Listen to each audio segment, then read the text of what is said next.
ഇന്നത്തെ വീഡിയോയിൽ നമ്മൾ പരിശോധിക്കുന്നത്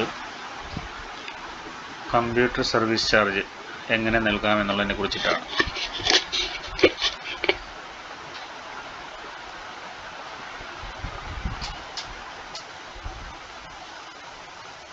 CDSകളിലെ കമ്പ്യൂട്ടർ സർവീസ് ചെയ്യുന്നതിൻ്റെ മെയിൻ്റനൻസ് കോസ്റ്റ് തനത് ഫണ്ടിൻ്റെ ചിലവായിട്ടാണ് നമ്മൾ കൊടുക്കുന്നത്. അതെങ്ങനെ രേഖപ്പെടുത്തുക എന്നുള്ളതാണ്. ഇതിന് വേണ്ടിയിട്ട് നമ്മൾ ഒരു ലെഡ്ജർ ക്രിയേറ്റ് ചെയ്യണം. കമ്പ്യൂട്ടർ മെയിൻ്റനൻസ് ചാർജ് എന്ന് പറഞ്ഞിട്ട് ക്രിയേറ്റ് എൻ്റർ ചെയ്യുക, ലെഡ്ജർ സെലക്ട് ചെയ്യുക.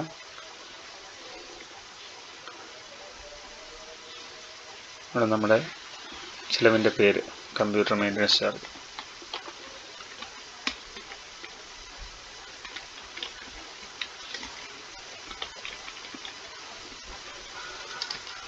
അത് ഓൺ ഫണ്ട് എക്സ്പെൻഡിച്ചറായിട്ടാണ് കണക്കാക്കുന്നത്, തനത് ഫണ്ടിൽ നിന്നുള്ള ചിലവുകൾ.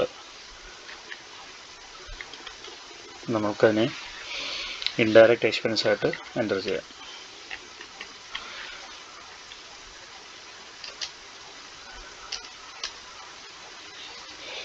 കോസ്റ്റ് സെൻറ്ററിൻ്റെ ആവശ്യം വരുന്നില്ല. സാധാരണഗതിയിൽ കോസ്റ്റ് സെൻറ്റർ ആവശ്യമില്ല.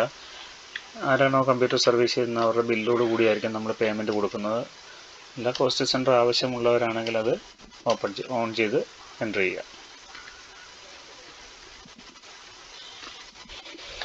വൗച്ചർ എൻട്രി കൂടുതലും പേയ്മെൻ്റ് ആണ്, വരവൊന്നും ഇല്ല. കൊടുക്കുന്നത് ഓൺ ഫണ്ടിൽ നിന്നാണ്. കമ്പ്യൂട്ടർ മെയിൻ്റനൻസ് സർവീസ് ചാർജ് 1000 രൂപ കൊടുത്തു. ഒരു ചെക്ക് നമ്പർ കൊടുത്ത് സേവ് ചെയ്യാന്നേ ഉള്ളൂ. അല്ല, പ്രത്യേകിച്ച് ഇതിനകത്തൊന്നും ചെയ്യാനില്ല. ഇൻകം ആൻഡ് എക്സ്പെൻഡിച്ചർ അക്കൗണ്ടിൽ എങ്ങനെ വരുന്നു എന്നുള്ളത് നമുക്ക് നോക്കാം. ഇവിടെ ഇൻഡയറക്റ്റ് എക്സ്പെൻസസിനകത്ത് കമ്പ്യൂട്ടർ സർവീസ് ചാർജ് എന്ന് പറഞ്ഞിട്ട് 1000 രൂപ ചിലവായിട്ടുണ്ട്.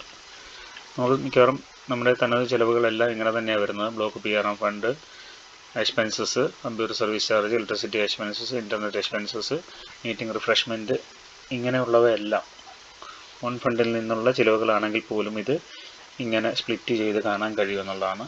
ഓൺ ഫണ്ട് ഇൻകം കാണണമെന്നുണ്ടെങ്കിൽ ഇത് ഓപ്പൺ ചെയ്തിട്ട് കാണാൻ പറ്റത്തുള്ളൂ. Application fees, registration fees, MA registration fees, link loan service charge.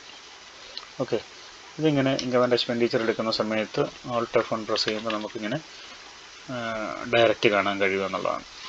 അതിന് പ്രത്യേകിച്ച് കാര്യങ്ങളൊന്നുമില്ല. ഒരു ലെഡ്ജർ ക്രിയേറ്റ് ചെയ്യുക, കമ്പ്യൂട്ടർ സർവീസ് ചാർജ് എന്ന പേരിൽ ലെഡ്ജർ ക്രിയേറ്റ് ചെയ്യുക, ട്രാൻസാക്ഷൻ പേയ്മെൻറ്റിൽ എൻ്റർ ചെയ്യുക എന്ന് മാത്രമേ ഉള്ളൂ. ഓക്കെ.